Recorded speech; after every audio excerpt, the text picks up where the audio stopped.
तुगलकी फरमान जारी किया जा रहा है। तुगलकी फरमान किसके लिए जारी किया गया था ये किसी को नहीं पता। जो सभ्यता है वो मैं अपने भीड़ में अपनी माँ बहन बेटी भाई बुजुर्गों के सामने बताना चाहता हूँ। तुगलकी फरमान हम लोगों के लिए जारी किया गया था क्योंकि महाराजा सोहनदेव पासी जी ने जब चित्तौड़ा झील पे सैयद सलार मकसूद गाजी को मारा था, उसके बाद 300 साल बाद, क्योंकि मोहम्मद गजनवी जो था वो जब भारत में लूटा था तो लूटा हुआ 40% सोना अपने सैनिकों में बांट देता था और 40% रखता था।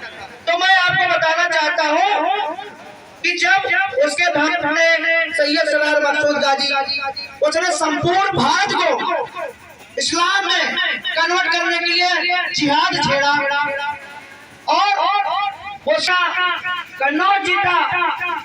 और जब भैया अवध की धरती मावा है, पहले पांव के उखड़े हैं लाखनकोट के युद्ध में, जब रजपसियन से टक्कर हुआ तब पता चला कि कोई नर आदमी से पाला पड़ा है।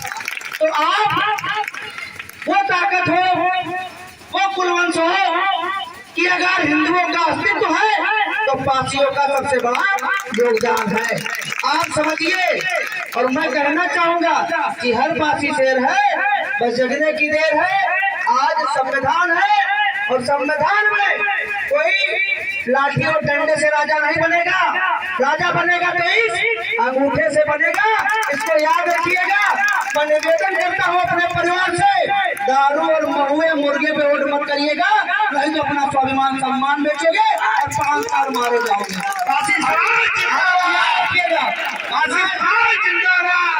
इस धरती पे इसलिए आया हूँ कि पूरी लखीमपुर खीरी में अगर अपनी जनसंख्या उठाओगे तो 12 से 14 लाख होंगे, इससे कम नहीं होंगे। मैं वादा करता हूँ ये अवध की धरती है और अवध में 90 पट्टियां थी। 90 पट्टियां कालाखंड में आप देखेंगे तो 90 पट्टियां थी। 80 पट्टियों पे पासियों का राज था, समाज का शासन था और जो आपस में मिलकर जीते थे। आप अब देखेंगे कि जब यहाँ पे आला उधर आए थे जयचंद के कहने पर, तो गुलाब सिंह लोधी जी की आज भी रियासत है उन्नाव में, साइड में पड़ती है। आप वहाँ रोड पे जाओगे तो पड़ेगी। और ये महाराजा सातन पासी जी के समकालीन थे और उनसे मिल के चलते थे। तो ये सारी चीजें हमको जानना है, अपने स्वाभिमान सम्मान को पहचानना है। तो आपको जहाँ पे हम थे वो चीजें मैं बता दूं कि हम कमजोर कहाँ से पड़े और कैसे हम सत्ता विहीन हुए और कैसे हमको इतना नीच बना दिया गया, कमजोर बना दिया गया और षड्यंत्र कहाँ से चालू हुआ, ये मेन चीजें आप समझिए। तो जब महाराजा सोहनदेव जी ने, सोहनदेव पासी ने, भाई लगभग कहते हैं कि 3.5 लाख की सेना थी। सैयद सलार मकसूद गाजी की 3.5 लाख की सेना थी। तो पहली महाभारत, वो महाभारत कहते आइए कभी महाराजा मलिया पासी जी की धरती पर उनके पिता राजपासी राजा कंस जो बहुत प्रतापी राजा थे, उनके लोग जो सैयद के वंशज आज भी मलियाबाद में रहते हैं, उनके लोग कहते 8 भाई थे। 8 भाई थे और यहाँ पे जो मेन थे सैयद हातिम और सैयद खातिम की आज भी मजारें बनी हुई है मलियाबाद में। और उनके वंशज कहते हैं अगर एक भाई और मारा गया होता तो पहला मक्का मलियाबाद में होता, पहला मक्का मलियाबाद में होता। तो आप समझ लीजिए कि आधी सेना लाखनकोट के युद्ध में मारी गई और आधी सेना चित्तौड़ा के बहराइच में महाराजा सोहनदेव पासी जी ने खत्म कर दी सैयद सलार मकसूद गाजी के नाम से। 160 साल वो इस्लामिक आक्रांता भारत की धरती पर देखने की जरूरत नहीं की। तो ये पासियों की ताकत रही है। उसके बाद जब महाराजा सोहनदेव पासी जी नहीं रहे, 300 साल बाद दिल्ली की गद्दी पर बैठता फिरोज शाह तुगलक, गयासुद्दीन तुगलक, इन लोगों ने सबसे पहले बहराइच की यात्रा की और जो सैयद सलार मकसूद गाजी की मजार थी उसकी यात्रा करके उसको इस्लाम धर्म का सच्चा सिपाही घोषित करके उसकी मजार बनवा दी। हजारों हिंदू बेवकूफ टाइप के उनकी पूजा करने जाते हैं। कोई आक्रांता की पूजा हमको करनी चाहिए? आप बताइए हमको। हमारा देखिए जो संवैधानिक युग में रह रहा वो हमारा भाई है, लेकिन अगर कोई आक्रांता को हमारा रिश्तेदार नातेदार बताएगा मैं नहीं मानूंगा। भारत की धरती पे जन्मे हो, संविधान में हर धर्म, हर जाति, हर मजहब का हम सम्मान करते हैं। लेकिन अगर आप आजादी से पहले की बात करोगे और कोई विदेशी आक्रांताओं को अपना पूर्वज मानोगे तो अपना भाई नहीं मान सकते उसको।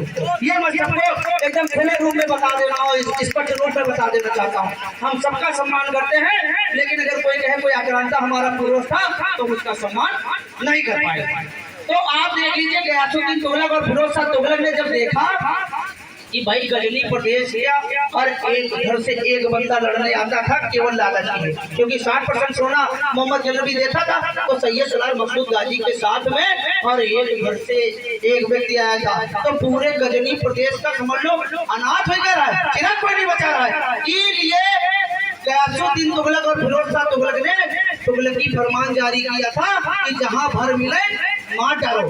भर पासी हमें लोग भारसियों से देखिए, भारसियों हम कैसे पढ़े। जब यहाँ महायानी बौद्धों ने शिव मंदिर तोड़ रहे थे, गाय को मार रहे थे, तब हम लोग कुशाणों को चाइना तक खदेड़े और शिवलिंग को अपने कंधे पर उठाए और पवित्र गंगा नदी में जलाभिषेक कराया और पुनः शिव मंदिरों का निर्माण कराया काशी में, तब हम भारसियों कहलाए। मतलब भगवान शिव के प्रिय उनका बोझ उठाने वाले हम भारसियों कहलाए। उसके बाद भर कहलाए और गुप्त शासन के बाद जब हम पुनः राजपाट अवध में पा गए तब हम राजपासी कहलाए और मध्यकाल में जब हमारी शासन सत्ता चली गई तब हम पासी कहलाए। ये आप समझिए, जब हम राजा थे तो राजपासी कहलाते थे, आज कौनो राजा नहीं है, बैलेट पेपर से राजा निकले तो हम पासी हैं। ठीक है, दस नाम बतो भार्गव कुल है, ये ऋषि प्रभु से सीधे कनेक्ट है। आज जो भागल कुल के यहाँ पे पासी पाए जाते हैं, ऋषि भृगु को पासधर कहा जाता था। लोग इतिहास और पौराणिक चीजें नहीं जानते हैं, वंचित हैं, अपने आप को गला हुआ दीनहीन समझते हो। नहीं, आप दीनहीन नहीं हो। भरमारो आंदोलन छेड़ा गया और हमारे ही हिंदू धर्म में कुछ लोगों को फंसाया गया, बड़ी बड़ी रियासतें दी गई कि भैया इनका सामाजिक बहिष्कार करो। पासियों का सामाजिक बहिष्कार किया गया लगभग 300 साल। उसके बाद अंग्रेजों का काला कानून हम लोगों ने झेला, जराइम पेशायत मतलब जन्मजात अपराधी हमको अंग्रेजों के शासनकाल में बना दिया गया। तब भी हम लोग अंग्रेजों से समझौता नहीं किए, न तुर्कों से समझौता किए, न मुगलों से समझौता किए, न अंग्रेजों से समझौता किए। 100 साल का काला कानून अंग्रेजों का झेला और भरमारो आंदोलन झेला। अब आप समझ लो कि इतने कड़े कड़े कानून और हमारे वंश का खत्म करने वाले लोग रहे, लेकिन हम आज भी जिंदा हैं और हमारा समाज आज भी भारी से भारी संख्या में हर जिले में है, पूरे प्रदेश में है, पूरे विश्व में हम लोग भारतीय नागवंशी राजपासी परिवार के लोग हैं। आज संवैधानिक युग में हमको भैया अपने वोट की ताकत समझना है और करना अपने लोगों का बनना है, गुलाम बन के नहीं चलना है। अगर कोई अच्छा इंसान है सर्व समाज में उसका सम्मान करिए, लेकिन हाथ जोड़ के निवेदन है कि 500 रुपया दारू मुर्गम रोड नगरों ने 5 साल मारे थे, कोई भी आए। अच्छा, एक नॉर्मल प्रधान की हम बात बताते हैं।